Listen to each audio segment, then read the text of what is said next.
Diverse culture and heritage, looking back at our past and the sacrifices made by those who laid down their lives for our democracy and our freedom. To heal the wounds of the past injustices, the South African government will tomorrow, that's Wednesday, at the Waterkloof Airforce Base, receive the mortal remains of former liberation heroes and heroines who passed away in Zimbabwe and Zambia.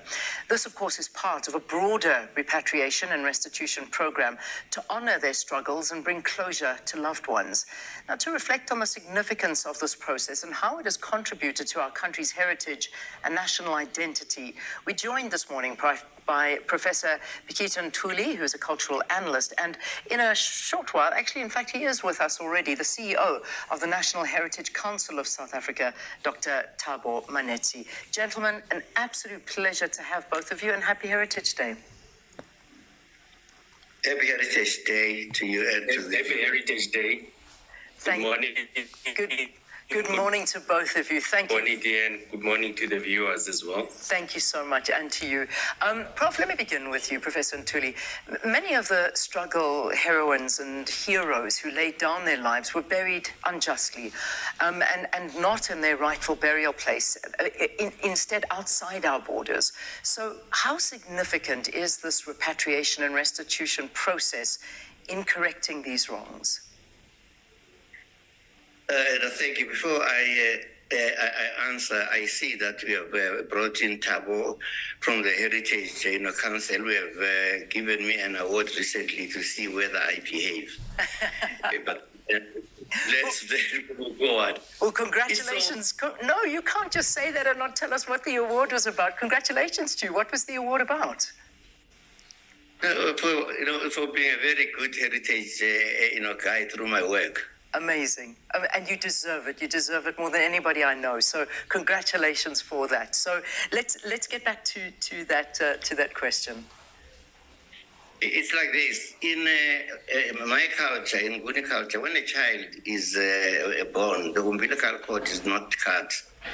You wait until it drops. Where it drops, normally you plant a tree in order to put that child there. When you die far away, there are particular trees whose branches are to be taken to fetch your spirit where you are, whether you die in Johannesburg, you're coming from Velkom.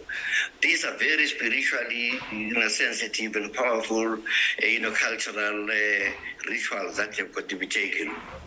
Therefore, it makes it even worse than when people die from away from the country, having died fighting for that country.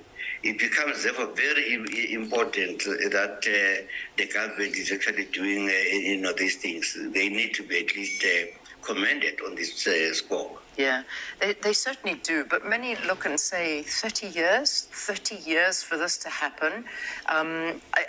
This is, of course, a milestone in our history here in South Africa that we're celebrating. But if we look at how long this has taken, perhaps you want to reflect on that. Yeah, no, it is taken so long, but even worse, there are people who are not actually being mentioned. I always, mention the Vulindlela brothers. There were 5 brothers who were executed for their political activities in 1964, but nobody actually speaks about those people.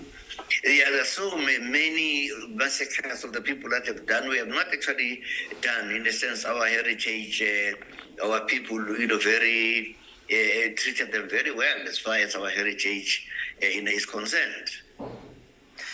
So just to let our viewers know that we have lost the signal, unfortunately, with Dr. Manetsi. But as soon as we get him back up, we'll bring him into the conversation as well. But many South Africans are still longing for the return of their loved ones, and this is a very important aspect. And you spoke so well to it, but.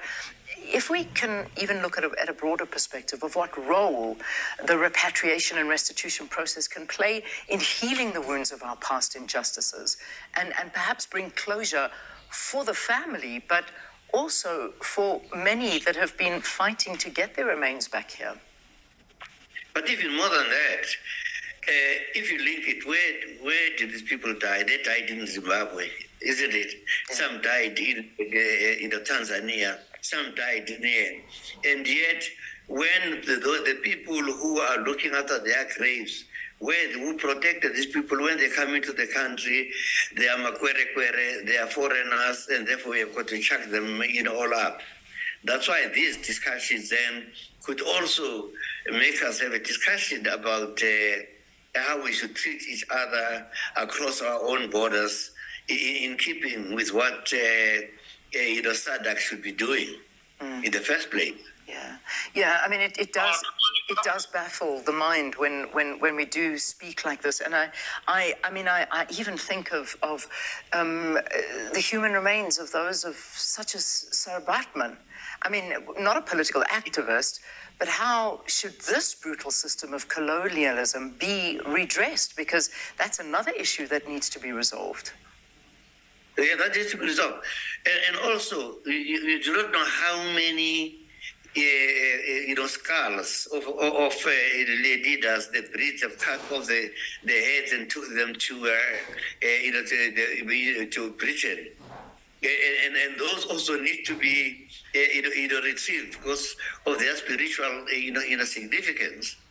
So we need actually to revise our own education system so that our people grow up knowing who they are and what their culture actually entails.